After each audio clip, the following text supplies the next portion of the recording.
This is Karen with NewClevelandRadio.net, and today I have Joe Troop with me, and he is from Apalache. And I have to tell you, Joe, that both my son and brother and sister-in-law were at the concert last night at Cafe Lena, and they could not wait to call me and tell me how terrific your group is. Yeah, they certainly love us over there in Saratoga Springs. We had a really great show, and I'm glad that I mentioned we were going to be in Cleveland next. Absolutely. So this worked out perfectly. Absolutely. So tell me a little bit about the group. When did you all get together, and how did you come up with your unique sound? Well, the unique sound, I guess, sort of took care of itself in an organic way. I moved down to Buenos Aires, Argentina, in 2010, and I started teaching Appalachian string band music, the whole slew of instruments, because I'm a multi-instrumentalist.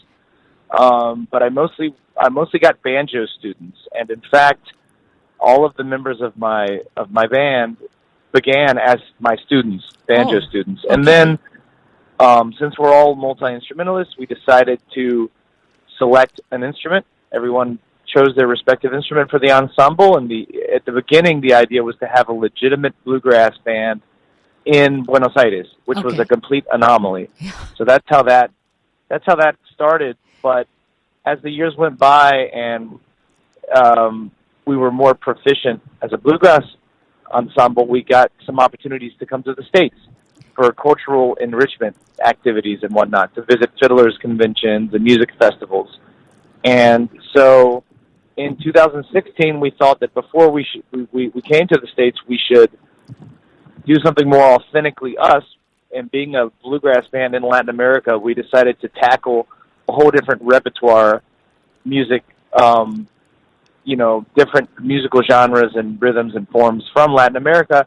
And that's really when the magic started. That's when we found that we actually had something unique to contribute to this ensemble of mandolin, guitar, fiddle, and banjo. How terrific. So what I've noticed is you're from the States. You went to Argentina. Yeah. What drew you to Argentina to teach music? Well, teaching music was just what I could do down there, and I was working as a musician. The thing is, I'd lived in Spain for a couple years. I'd done part of my undergrad degree in Spanish in Spain, and I met a lot of Argentinians, and I was really attracted to their culture and just their ways of being, ways of sitting around with mate and talking, and so basically I just kind of grew enamored with that culture, and in 2010 I decided to go down on a whim and check it out. I wasn't planning on staying for 10 years, but that's pretty much what happened. So, well, we're glad you're here in the U.S. and sharing this wonderful music. And, what I find really heartwarming about it is that my son, who you met yesterday, he can be very picky. Very nice guy. Oh, well, thank you. I appreciate that. But he can be very picky about the kind of music that he likes. And for him to call me and tell me, you have to go hear them when they're in Cleveland. And I said, well, when are they coming? And he said, Tuesday night. So I understand tomorrow night, Tuesday, the 14th of May, you are going to be at Nighttown here in Cleveland. That's right, at 7 o'clock, 7 p.m. 7 p.m. And we ahead. Played in Ohio. Last year we toured through. We were in a little place called the GAR Hall. Oh, that's right down the street from me. Yeah, we love that venue. And that's in Akron, right? Is that the name of the town? It's actually Peninsula, which is the midpoint between... Peninsula. Okay. Yeah, and it's the midpoint between Akron and Cleveland. So perfect. Well, it's a wonderful, wonderful place, and we had a wonderful crowd. We're just hoping we can tap into to them. Actually, incidentally, the lady who does the booking there, I believe, is named Karen as well. Yes, it is. And I failed to let them know because we had a huge crowd last year, but I don't know if they know we're coming so close because we didn't have a mailing list at that time, so there's no way for us to really contact our fans in the area, but I'm keeping my fingers crossed some of them will find out. Well, I have already contacted quite a few of them, and especially great. The local musicians who play at the Gar Hall as well, because I work with a lot of them. So I'm hoping that they'll come out, they'll see you, they'll hear you, and enjoy you as much as Cafe Lena did and the Gar Hall has in the past. Yeah, that'd be good. We'd love to get some people out. I know Tuesdays are tough, but we're coming all the way there. Yeah, absolutely. And we'd just love to share our new material with new people and with people, fans we made last year. Absolutely. Well, we'll continue to get the word out today. Tell me a little bit about your music. When you take the culture of Argentina and bluegrass here in the U.S., and sadly, I did not check in on the concert window last night, so I didn't get to hear you. So tomorrow night will all be brand new to me. But oh, nice. What do you call? I mean, do you have a special name for your sound, or? Yeah, we started when really the fusion that we do between bluegrass and Latin American music. We've coined Latin grass. Okay.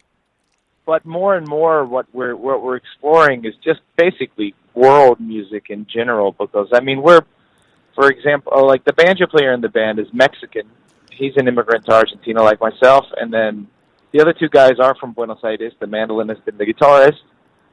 But we listen to all kinds of music. So we recently recorded a second album in Nashville that was produced by Bela Fleck at his house. Bela Fleck's a really famous banjo player and just a tremendous world musician. And what I think Bela was most interested with regards to our group is our inadherence to one form or the other. I mean, we are Latin grass because, we're a bluegrass band that lives in Latin America. Sure. I'm a North Carolinian, and they're Latin Americans, and we're doing this. So Latin grass was an obvious fusion that was going to happen, but we're expanding into different forms as well. But keeping it real with a very solid bass in these instruments and the techniques of bluegrass. So that's kind of like the overarching concept that we're working with. Trying to be proficient bluegrass musicians, but global bluegrass musicians, Latin grass musicians.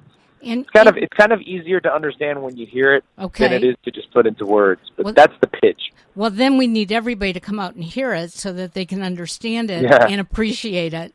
So you are sort of on this tour. You started. Where did you actually start from before you went to Saratoga Springs? Well, we've been across the Mid-Atlantic region, as well as New England and New York City, New York State. So we've already done 14 straight gigs. Cleveland's going to be our 15th of I think 27. So wow. We're kind of right in the middle of the tour. We're hitting up the Midwest now, and then we'll be out in California to round things out for Labor Day weekend. Okay. So yeah, we went all the way up to Booth Bay Harbor, Maine, and we've been as far south as Carrboro, North Carolina. So that whole swath of territory, we covered it pretty well. So where are you going after Cleveland? After Cleveland, we head to Chicago, and then to Stoughton, Wisconsin, then over to St. Joe's, Michigan, and then back to Chicago for a second gig, and then we fly to California, and we'll be all over Northern California and end up in Grass Valley at a big festival called Strawberry. Terrific. Strawberry Music Festival. Well, you're going to have to let me know where in Chicago when I see you tomorrow night, because I have another son who lives in Chicago. And so we got to get him to come out and hear you because... Well, I think the place to be is Sunday the 19th at the Avondale. The Avondale, okay. That's the one, yeah. That's going to be a great show. I will definitely let him know because he's an attorney, but he also works in the music industry. So I think, nice. Yeah, I think that would be great for him and for you. So tomorrow night, 7:00. About how long does your show run so people can we prepare for it? We do 2 45-minute sets. Okay. So for the most part. So, but it sometimes depends on the venue's call. It might be 1 hour and 15-minute set, but generally we do 2 sets, about 40-45 minutes. So it's still an it early runs night. the gamut. Yep. And it's still an early night for those of you who have to get up and go to work in the morning. And, I just think it would be great to fill Nighttown in Cleveland Heights, Ohio, tomorrow evening, May 14th, to hear Che Apalache. And I'm hoping I'm saying that correctly. That's pretty darn close. Apalache. So how many of you are in the group? We're a quartet. Okay. So banjo, fiddle, mandolin, and guitar, and we all sing. We do a lot of 4-part harmonies, and it's a very, very vocal group. But we also do, some instrumental music, So we're a typical bluegrass band without a bass, but our guitar player definitely works the low end like crazy, so it makes up for it. That is wonderful. And you have a website, and I'm going to attach the website to the podcast, so when people go out to listen to the podcast, it will be right in the descriptive area so that they can follow you, they can get to one of your other performances, and if they live on the West Coast, look forward to the West Coast performances as well. So with that, I'm going to tell you to drive safely. I know you're on your way to Rochester. It's a beautiful area. Enjoy your time there, and we will see you tomorrow night at Nighttown, 7 p.m., okay? Thank you, Karen. Yeah, we're looking forward to it. We are too. Thanks very much. We'll see all y'all Ohioans out there. Okay, sounds good. Have a great day. Bye-bye now. You too. See ya. Bye.